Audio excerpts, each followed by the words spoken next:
याहिया ये बताइएगा कि ये जो आईसीसी है वो अब इंटरनेशनल क्रिकेट काउंसिल से जो है वो इंडियन क्रिकेट काउंसिल बन गया है, क्योंकि सूरत हाल तो यही दिखाई दे रही है कि वहाँ पर मामला जो है वो बांग्लादेश का था और उस बांग्लादेश के मामले को हटा के श्रीलंका को बीच में डाल दिया गया। तो ये सारा मुद्दा क्या है?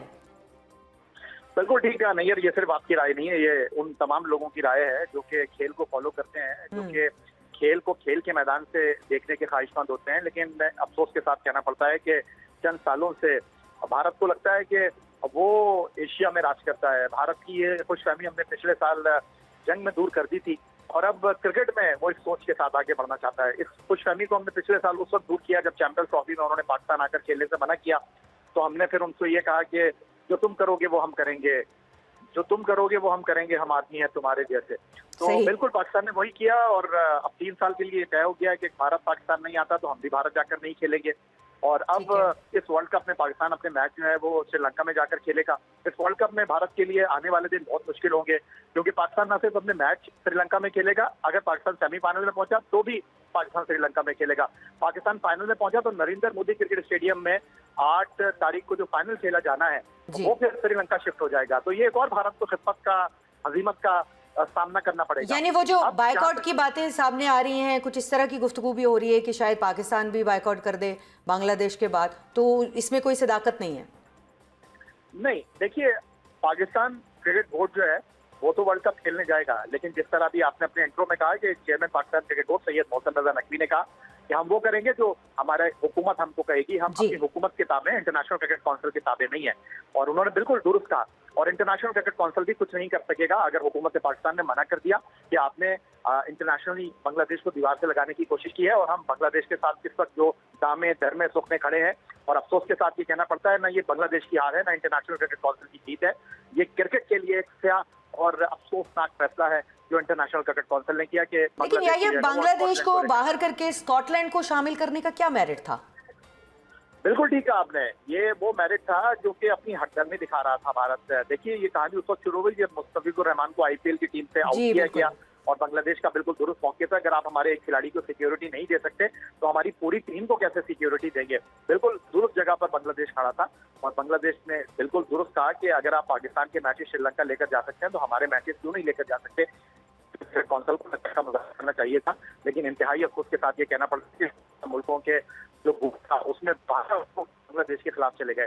तो आज ये बांग्लादेश के साथ हुआ है, कल किसी और के साथ भी होगा। लेकिन पाकिस्तान हमेशा तारीख में जो है वो याद रखा जाएगा। उसने एक छोटे मुल्क के साथ, उसने एक ऐसे मुल्क के साथ जो टेस्ट स्टेटस रखता है, उसके साथ खड़े होकर दुनिया को पैगाम दिया है कि हम हक के साथ खड़े हैं।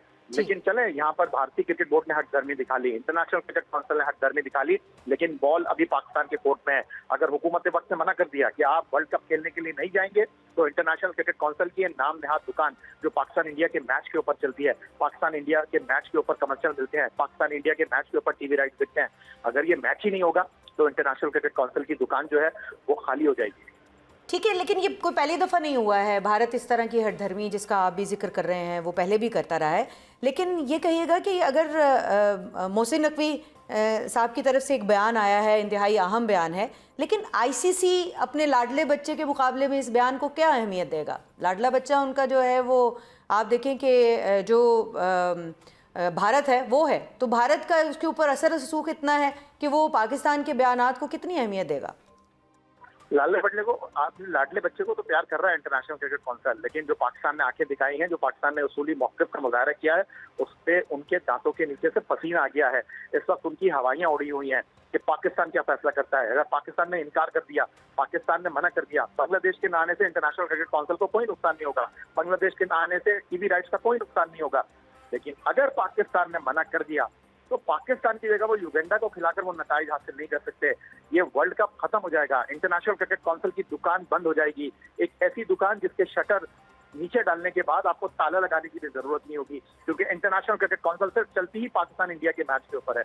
और इंटरनेशनल क्रिकेट काउंसिल को बेहतर अंदाज में इस बात का अंदाजा है, इस बात का इदराक है वो बिल्कुल सही कह रहे हैं आप कि इस वक्त जो है वो पाकिस्तान की जानिब से बांग्लादेश के लिए आवाज़ उठाना इसलिए भी ज़रूरत है कि कल किसी भी टीम के साथ, आज बांग्लादेश के साथ हुआ है, कल किसी भी टीम के साथ जो है वो इस तरह का सलूक जो है वो आईसीसी की जानिब से हो सकता है। लेकिन दूसरी तरफ या हम जिक्र कर रहे थे कि आज पाकिस्तान ने वर्ल्ड कप के लिए अपने स्क्वाड का ऐलान भी कर दिया है, तो इस सारे मामले को आप कैसे देखते हैं? कप्तान जो है वो सलमान अली आगा हैं।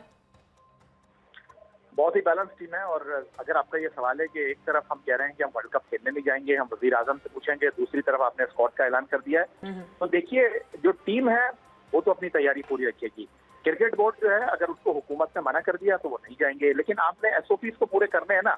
हमने उन खिलाड़ियों के नामों का ऐलान कर दिया है जो कि वर्ल्ड कप में पार्टिसिपेट करेंगे। अब आगे हुकूमत क्या फैसला करती है वो एक अलग बात है। सवाल आपका पाकिस्तान टीम को लेकर है under the captaincy Salman Ali Agha. I think ये बहुत ही बैलेंस टीम है। आप कह रहे हैं कि बैलेंस है, तो ख्वाजा नाफे जो हैं वो उन्होंने तो सिर्फ एक T20 मैच खेला है, उनको वर्ल्ड कप खिला रहे हैं, तो वो बैलेंस कर पाएंगे इसको? देखिए आप 11 खिलाड़ियों के साथ खेलेंगे, 15 रुकनी स्क्वाड होता है। आपकी फर्स्ट चॉइस जो है वो विकेट कीपर मोहम्मद उस्मान खान है। आपने वर्ल्ड कप से पहले काफी विकेट कीपर्स को ट्राई किया, हसीबुल्ला को ट्राई किया, आपने मौका दिया हारिस को, उसके बाद अब आप उस्मान की तरफ गए हैं। उनके बैकअप के तौर पर आपने ख्वाजा नाफे को रखा है, वो इतने बुरे नहीं है। और T20 क्रिकेट में ऑलराउंडर्स के ऊपर आपकी जो हेड कोच है माइक हेसन वो बहुत ज्यादा डिपेंड करते हैं। आपको याद होगा जब लास्ट ईयर चैंपियंस ट्रॉफी हो रही थी पाकिस्तान और यूएई में, तो हम बात कर रहे थे कि स्पिनर्स का बड़ा रोल होगा, लेकिन हमारी सिलेक्शन कमेटी जो थी वो इस बात पर डटी हुई थी कि नहीं जी, कुछ दिलशाह हैं इस टीम के अंदर, अबरार हैं, काफी हैं, बाकी स्पिनर्स की जरूरत नहीं है। फिर हमने देखा कि हमारी टीम पहले राउंड से आगे नहीं बढ़ी। इस टीम में 5 स्पिनर हैं, इस टीम में हारिस रऊफ नहीं है, लेकिन ये बहुत ही मुतवाज़िन टीम में हसन नवाज भी नहीं है या जिनके बारे में कप्तान साहब ने कहा था कि वो नहीं होंगे तो मेरी कप्तानी पे सवाल होगा। देखिए हसन नवाज को मौके दिए गए, लेकिन अब इस टीम में टू मच ऑलराउंडर हैं। और इस टीम के जो सबसे पॉजिटिव पॉइंट है नैयर, वो ये है कि इस टीम के अंदर अपनी ही मुकाबला चल रहा है। बाबर आजम का मुकाबला कप्तान सलमान अली आगा से है, स्पिनर में अबरार का मुकाबला उस्मान तारिक से है, फास्ट बॉलिंग में शाहीन शाफी भी है, सलमान है, उसके साथ नसीम शाह है। फिर अगर आप ऑलराउंडर्स की बात करते हैं, टू मच आपके पास ऑलराउंडर्स हैं, क्वालिटी। सलमान अली आगा की परफॉर्मेंस को कैसे देखते हैं? पिछले बहुत सारे मैचों में कोई खास सेटिस्फैक्ट्री परफॉर्मेंस उनकी नहीं थी, अप टू द मार्क नहीं थी, ये तमाम तज्जियाकार जो है वो उनके हवाले से कह रहे थे। और अब उनकी कप्तानी में आप समझ रहे हैं कि वो इतने फिट हैं कि वो जो है वो वर्ल्ड कप के लिए बेहतर परफॉर्म कर पाएंगे। साल 2025 में हमने 34 T20 मैच खेले और उसमें सबसे ज्यादा 700 प्लस रन साहबजादा फरहान ने बनाए, और दूसरे कामयाब बैट्समैन जो थे वो सलमान अली आगा थे जिन्होंने 600 प्लस रन बनाए। तो फिर कैसे आप कह सकते हैं कि उनकी इस टीम में जगह नहीं बनती? लास्ट T20 मैच में श्रीलंका में उन्होंने 12 गेंदों पर 45 रन की इनिंग खेली है और अपने क्रिटिक्स को जवाब दिया है। वो इस टीम का सिर्फ कप्तान नहीं है, वो इस टीम का इंतहाई अहम खिलाड़ी है, इस टीम का इंतहाई अहम बैट्समैन है। और सबसे बड़ी बात कि ये परफॉर्मेंस सलमान अली आगा ने 34 मैचों में 600 प्लस की ऐसे मौके पर दी है जब उनका कोई नंबर ही सेट नहीं है। कभी वो 3 पर खेल रहे हैं, कभी वो 4 पर खेल रहे हैं, कभी वो 5 पर खेल रहे हैं। इतनी अनसर्टेनिटी के बावजूद एक परफॉर्मर अगर 600 प्लस साल में रन करके सेकंड टॉप स्कोरर बनता है तो उस पर सवाल उठाना बिल्कुल ही हिमाकत वाली